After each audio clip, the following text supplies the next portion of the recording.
Alan installed the tank, all the piping. He's talking to me there. So he installed the pump.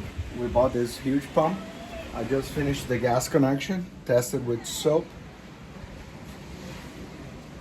All connected, filter. Let's start. This is the on there.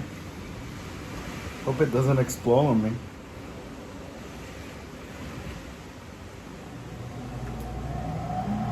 That's how smooth it is. That's it.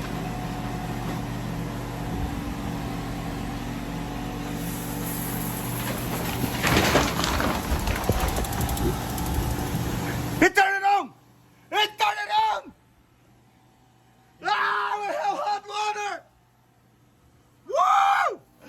Can you believe that? We did it! Yes. Woo! All the guys. So we found out one thing. Inside the sensor here, there are two coils. Small one that is basically when you need to shut down.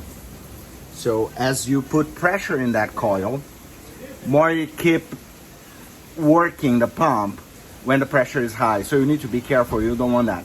The bigger coil, it's doing clicks. Didn't turn on. It's supposed to turn on the other coil. That's it. It's putting pressure. It started below 30 and then it turned on the gas. Everything is working. We did it. But it started the click off, click on again. Yeah. So I just fixed it. So what we did was, we are using this as the sensor because it has a backflow valve. And Yeah, then and this it's- one it's controls it's on and more- off. Yeah, more And regular. here we connect straight to the pump, bypassing that sensor. So now it's working. It works. My enjambration, my little spaghetti code worked. It's all working. Man, I'm a genius of the water pump electronics. There is a genius. See, it's good size.